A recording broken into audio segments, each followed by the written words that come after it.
தேடுவோம் மகா. நீ பயப்படாத. சரிங்க, நானும் தேடி பாக்குறேன். அத்தையை பார்த்துட்டா உடனே எனக்கு கால் பண்ணி சொல்லுங்க. சரி மகா.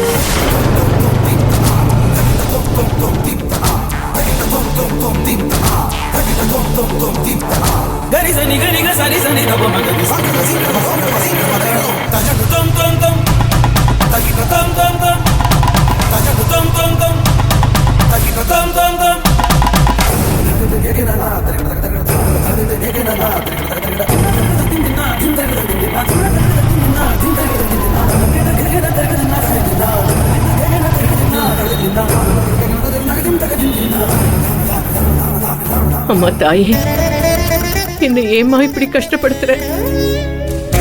என் பேச்சுக்கு மறு பேச்சு பேசாம இருந்த என் புள்ள என்ன மதிக்க மாட்டேங்கிறான்.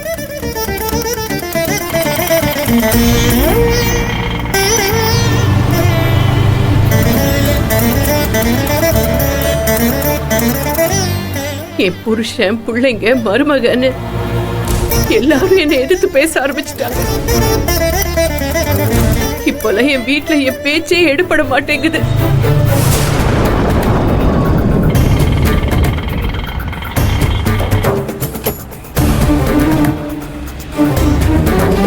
எதா இருந்தாலும் அவங்களே முடிவெடுத்துக்கிறாங்கன்னா இனி அந்த வீட்டுல எனக்கு என்ன வேலை?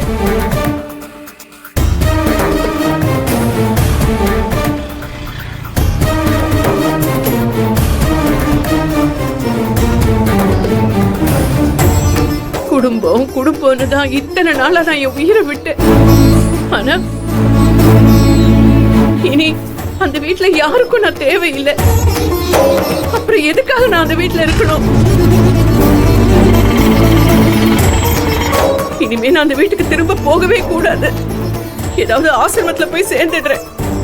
அதான் எனக்கும் நல்லது, அவங்களுக்கும் நல்லது.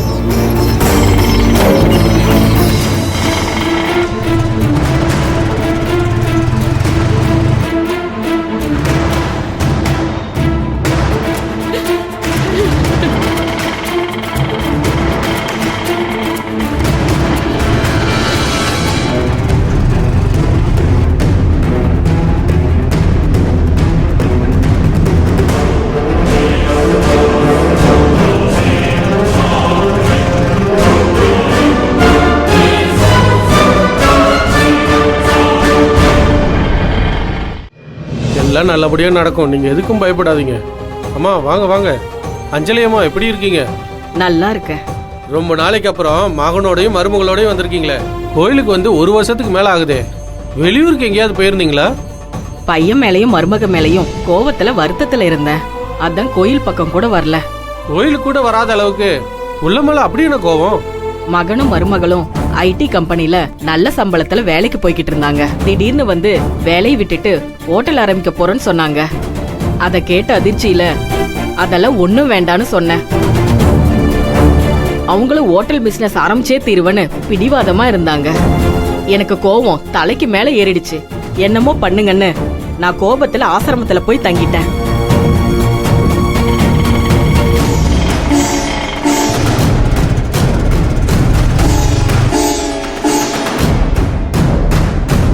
அப்ப கூட இவன் பொண்டாட்டி பேச்ச கேட்டுக்கிட்டு வேலையை விடுறானேன்னு எனக்கு கோபம் வந்துச்சு. ஆனாலும் இவங்க 1 வருஷத்துல சாதிச்சு காட்டினாதான் நான் இந்த கோயில் பக்கம் வருவேன்னு முடிவு எடுத்திருந்தேன். ஆனா பசங்க சொன்னதை விட இப்ப பல மடங்கு சாதிச்சிட்டாங்க.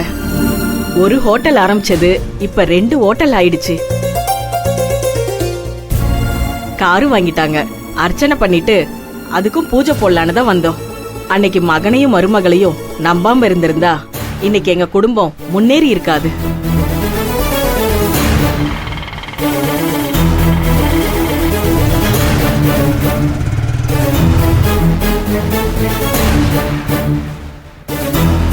அப்பதான் நமக்குள்ள இருக்கிற பயத்தை காட்டி பிள்ளைங்களோட ஆர்வத்தையும் நம்பிக்கையையும் அழிக்க கூடாதுன்னு புரிஞ்சுக்கிட்டேன்.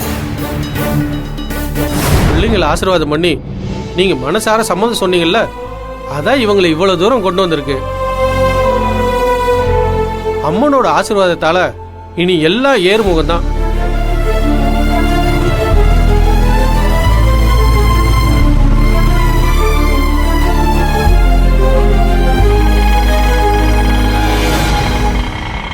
ரொம்ப நல்லதுங்க ஐயா.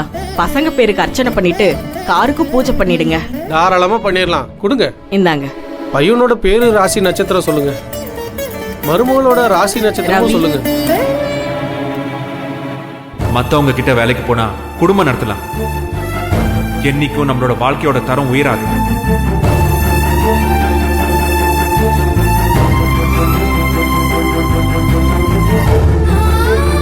எங்க மேல நம்பிக்கை வைங்க அத்தை.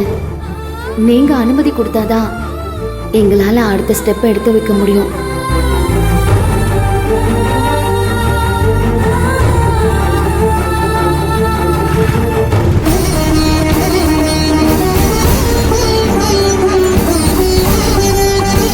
எங்க ஏதாவது தெரிஞ்சுதா? நானும் பல இடங்களை தேடி பார்த்துட்டேன். அம்மா எங்க போனாங்கன்னு தெரியல. கோவில், மார்க்கெட்டு, கடைங்கன்னு அத்தை எங்கெல்லாம் போவாங்களோ அத்தனை இடத்துல நானும் போய் பார்த்துட்டேங்க. ஆனா எங்கேயுமே அத்தைய காணோம்.